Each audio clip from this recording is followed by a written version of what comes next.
You boys look like a weird heavy metal band. Yes, we are a band. Really? Yeah. So what do you play? Symphonic, post-apocalyptic, reindeer-grinding, Christ-abusing, extreme war, pagan, Fennoscandic metal. Right. Really interesting.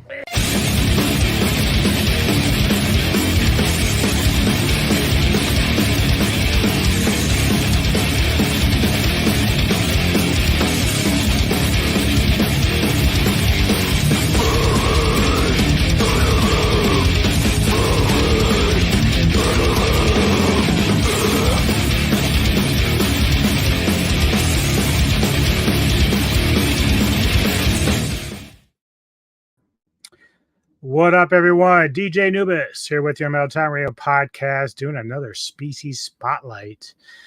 This time, doing the Psalmopoeus Irminia, also known as the Venezuelan Sun Tiger, my favorite. Had always wanted one, finally got one a while back. This is arboreal species.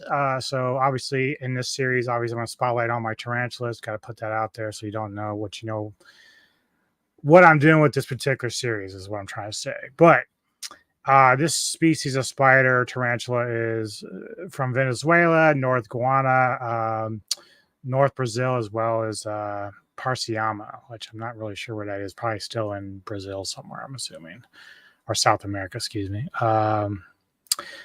Anywho, as far as experience level, so most beginner spiders are where you start. So because you're either dealing with like temperament, venom. Unfortunately, a lot of the beginner spiders, like most non-venomous, are basically New World. So they have irritating hairs where they'll kick hairs at you. Now the Sun Tiger is a New World, but it's the only one that doesn't kick hairs. But because it is, it's like that go between new and old world. So the spider itself has some pretty strong venom for being a new world, but it doesn't kick hairs. But it's it's all about how you manage to deal with them as you have them in the hobby, and how you feed them, clean the water dishes, all that kind of stuff. So it's just about respect for the species and spiders in general. Because I told you before in my last video, even with more docile species like the Brazilian black or the curly hair or even the striped knee, they don't possess strong venom, but they're big enough where the fangs could hurt you. Like, it's called tagging, because spiders will rear up and they kind of almost like a snake almost. So even though you may not get sick from those species, like, their fangs are big enough that it hurt. Like, so it's about respect, seeing the signs of how they're behaving and all that good stuff. Mine that I have, I call her Mithra, and there she is there. And so obviously I named her after the goddess of many arms and stuff like that. I kind of forget the full definition, but you can see here she's got like the tiger stripes and then the sunburst on her legs, the little lines there. I have a video too that I'm going to show you of her later walking around. But I have a quick little video here from the Tarantula Collective, a group I follow both on Facebook and on YouTube. And he's going to break down a lot about the species, some of the stuff that I've said to you just now. So here you go. We're going to go and check out Tarantula Collective explaining the Psalmopoeus Irminia.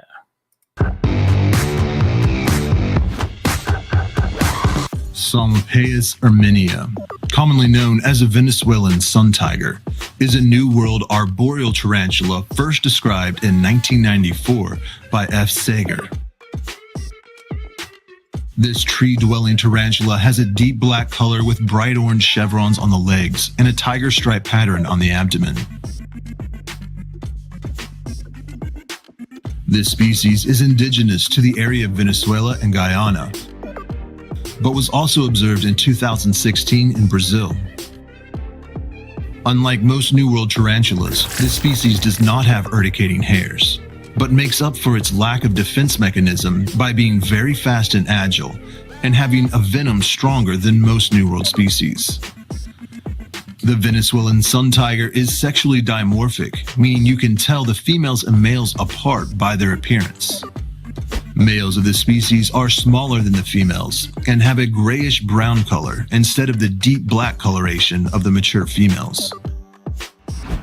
These teas are fast-growing, and once mature, females are generally around 5 to 6 inches, while males are usually around 4 to 5 inches. Females typically produce only about 50 to 200 eggs per sac, but they are able to double clutch, which means they can drop a second sac after a molt without having to mate again.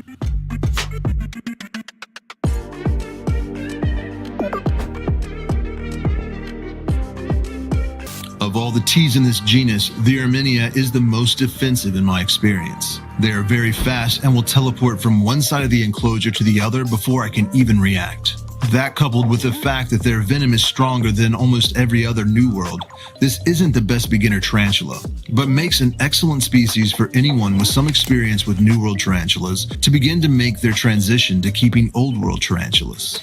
I find that if you provide ample places for your sun tiger to hide and feel secure, they are more likely to retreat out of sight than to give you a threat pose. And I usually tap on the glass a few times before opening their enclosure to give them time to retreat and hide, as opposed to just opening it up and startling them. Reports online state that their venom has reactions like vomiting, sweating, lightheadedness, and muscle spasms that last for a couple of days. Again, a bite is something you really don't have to worry about if you have a proper setup, you warn the tarantula before you cross into its space, and you use tongs to drop in feeders or remove the water dish. As long as you are mindful and respect the tea's space, there is little to no chance of a bite. Yeah, so there you go. The information on the Venezuelan Sun Tiger.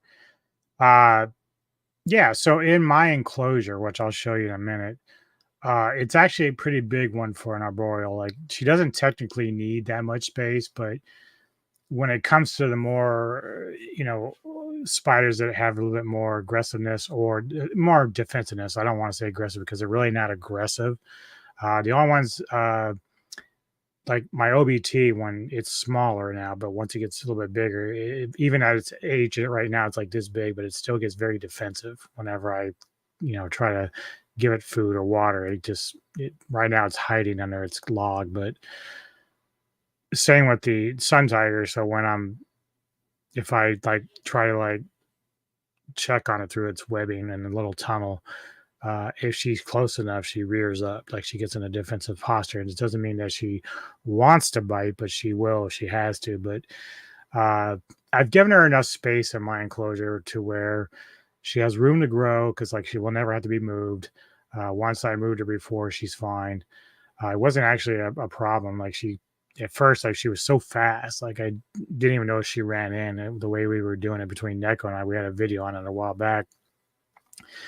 Wasn't sure if she got in there or not, but she did. And so that's the thing.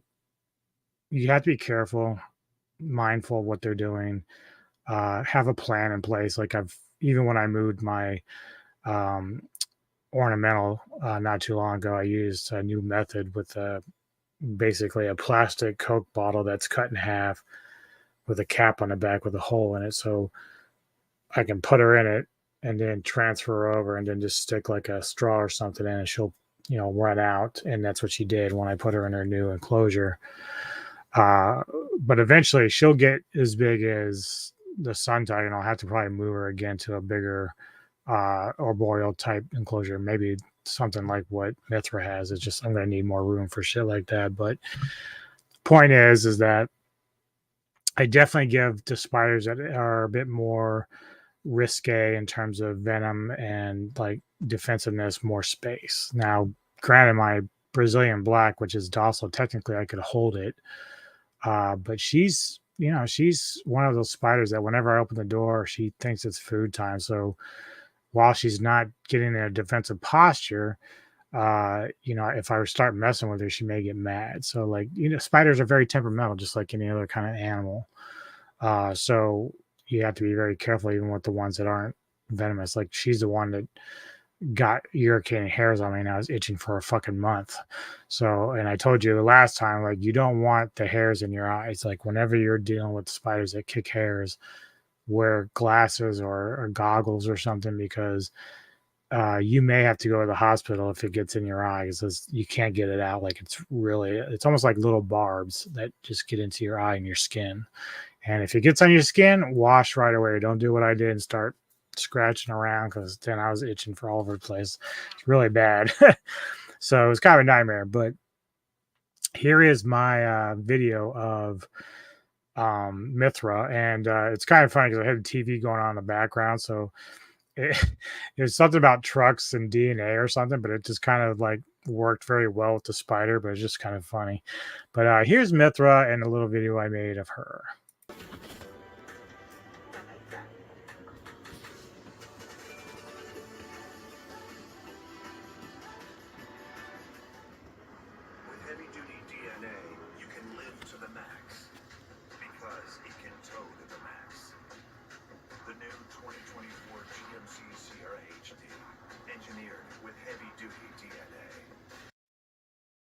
So yeah, I got some video of her because she doesn't always come out. So when she does, I try to always get photos and video of her right away, because most of the time she does spend time in her little cubby back in the corner, which she's webbed up and keeps in there. A lot of times she has like this tunnel that kind of goes out by the water dish whenever she needs water and stuff. So usually I dropped a roach in there the other day she ate. So they eat dubia roaches, crickets, large crickets. Obviously, as they're smaller, they'll take like mealworms or small crickets and stuff like that. So they're very easy to manage. Most tarantulas are. Like, I haven't had any issues with the species that I have. It's can be a little nerve-wracking because like I said, for my OBT, I had a larger OBT that I got some months back, but unfortunately after about a month it got impacted and passed away. So I was very bummed because it was a full-grown female, and I was like, oh, I don't have to worry about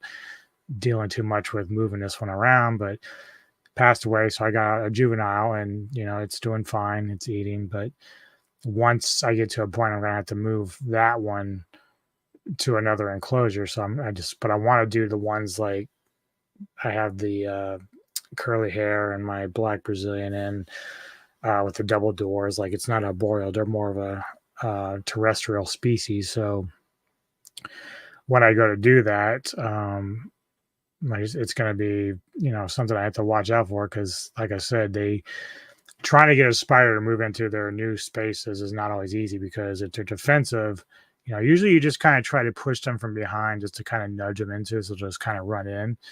But if they're a defensive spider, they will sometimes turn around and rear up on you. Even my skeleton leg, which is a new world, when I first went to move her into the enclosure, she immediately turned around and reared up on me. So I was like, well, how the fuck am I going to get you in there? You're just acting like an asshole. I think I had to actually leave the other container inside there, and I was just kind of pushing her out a little bit, and then she finally got out and went and hid. But it's crazy. If you ever watch Dave's Little Beasties, like him trying to move spiders, sometimes they don't always cooperate. They will run around his table. He has to go and catch them and put them back in. So, and some of those species can be dangerous in terms of just making you sick. So, but he's very calm. He's always saying, stay calm, be gentle. And that's really the way to do it, because you want to show them the respect that they have, and then everything goes well. So far, I've been doing this for a couple of years now, since I'm getting back into the hobby, and it's going well. I've had some pass away, but most of them were males, and just because males don't live generally that long, and I don't do any breeding. So like, even now with my dwarf bluefoot baboon, he's a male, but he's still going. Like, he's still doing his thing. Now he wants to mate. Obviously, that's because he's mature. But I don't do that. Like, I don't have the necessary knowledge or ability to do raising. Like, obviously I could build something like Dave has with his little humidifier or whatever that place is he keeps his spiderlings in. But then again, I could make money, but I've got so much going on in my life that doing breeding isn't one of those options. Like, I could do it if I really felt comfortable doing it, but I'm just not at that stage. So right now it's more about I've got 13 different species of tarantulas. I'm going to showcase them all at some point, and I'm having fun just doing that. So the only thing I worry about is like Neko and I plan to move in a few months to another location in Delaware, which is a couple hours away. And so I'm going to have to transport them. So I'm going to have to gather them all up and then put them in little containers and then move them. So I'm not looking forward to that too much because, travel of any kind for a tarantula can be nerve-wracking and stressful. So they could die along the way, which would suck. So I don't want that. So I may try to keep them in their enclosures. I may just try to keep it from having a lot of vibration and turns and stuff. So I want to try to keep it because we'll have to use her Jeep to do that. But I want to try everything I can to make sure that there's not a lot of movement with the spiders so that they're not too disturbed while we're driving out there. So yeah, there you have it. This is the Venezuelan Sun Tiger. It's my favorite species that I have, the one I've always wanted. Mithra is very beautiful, and she's showing signs of molting, but I want to get her fattened up some more, but she hasn't really been eating too much more. She did have that roach the other day, but thing is, it's kind of a stressful thing for tarantulas to molt because they usually have to have a lot of food and water before they do it, and then once they get out, they got to go and drink a lot of water, and then it takes a few days before they can eat because their fangs aren't hardened up yet. So yeah, it's fun, but it can be scary because you don't want your spiders to pass away by undue circumstances. So anyway, that's it for today. Thanks for watching. If you got any comments, do you have your own species of tarantula? Have you had this species before? Let me know what you thought of it. And see you next time on the Metal Town Road podcast.